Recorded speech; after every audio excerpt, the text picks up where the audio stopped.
గాలిలో యోగా అదెలాగా? పూర్తి వివరాలకు చదవండి రేపటి సాక్షి దినపత్రిక. తిరుపతి నగరంలో ఇంటర్ మోడల్ బస్సు స్టేషన్ నిర్మాణానికి అడుగులు ఊపందుకుంటున్నాయి. కేంద్ర ప్రభుత్వ సహకారంతో అత్యాధునిక సౌకర్యాలతో తిరుపతికి వచ్చే యాత్రికులు, భక్తులు, ప్రజల అవసరాలకు అనుగుణంగా ఇంటర్ మోడల్ బస్టాండ్ నిర్మాణం జరగనుంది. తిరుపతి ఎంపీ గురుమూర్తి గత 3 ఏళ్లుగా చేస్తున్న ప్రయత్నానికి ఫలితం దక్కనుంది.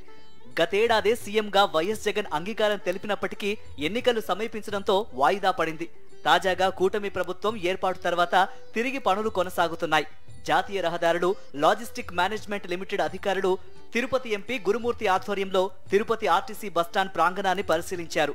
ఈ ప్రాజెక్టుకు కేంద్ర రహదారుల మంత్రి నితిన్ గడ్కరీ 500 కోట్ల రూపాయలు కేటాయించారు. 3 దశల్లో అత్యాధునిక సౌకర్యాలతో కూడిన ఇంటర్ మోడల్ బస్ స్టేషన్ రానున్న 3 ఏళ్లలో అందుబాటులోకి రానుంది.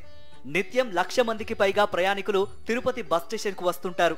రానున్న రోజుల్లో ప్రయాణికుల సంఖ్య మరింత పెరిగే అవకాశం ఉండడంతో ఆ మేరకు టెర్మినల్స్, ఎలక్ట్రిక్ బస్సులు, ఛార్జింగ్ పాయింట్లు, ఫుడ్ కోర్ట్, డార్మిటరీలు, entertainment theatres, gaming zone, shopping complex అందుబాటులోకి రానున్నాయి. 2.5 లక్షల మంది ప్రయాణికులకి ప్రయాణించడానికి వీలుగా ఉండే విధంగా ఇక్కడ టెర్మినల్స్ని నిర్మించబోతున్నారు. ఎలక్షన్స్ కోడ్ రావడం, దానివల్ల డిలే అవ్వడం జరిగింది. అప్పటి ముఖ్యమంత్రి వర్యులు వైఎస్ జగన్మోహన్ రెడ్డి గారు చాలా వేగంగా దీని మీద పనిచేశారు.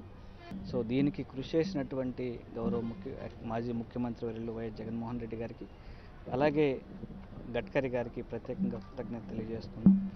3 దశల్లో తిరుపతి బస్ స్టేషన్ పనులకు శ్రీకారం చుట్టనున్నారు.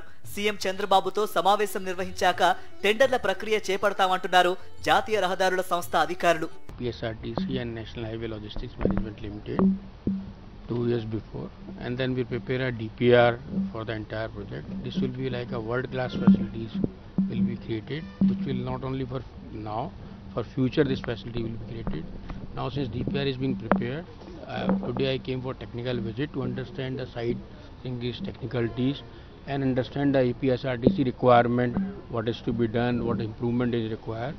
Once the design is finalized, we will present to Honorable CM Garu, take his final approval, this thing is, then we will go ahead for implementation of this project. Inter model bus station తిరుపతికి రానున్న నేపథ్యంలో దక్షిణాది రాష్ట్రాల్లోనే best bus stand గా నిలుస్తుందని కేంద్ర ప్రభుత్వ అధికారులు అంచనా వేస్తున్నారు. వచ్చే 3 ఏళ్లలో ఈ పనులు పూర్తి చేసేలా యాక్షన్ ప్లాన్ సిద్ధం చేస్తున్నారు.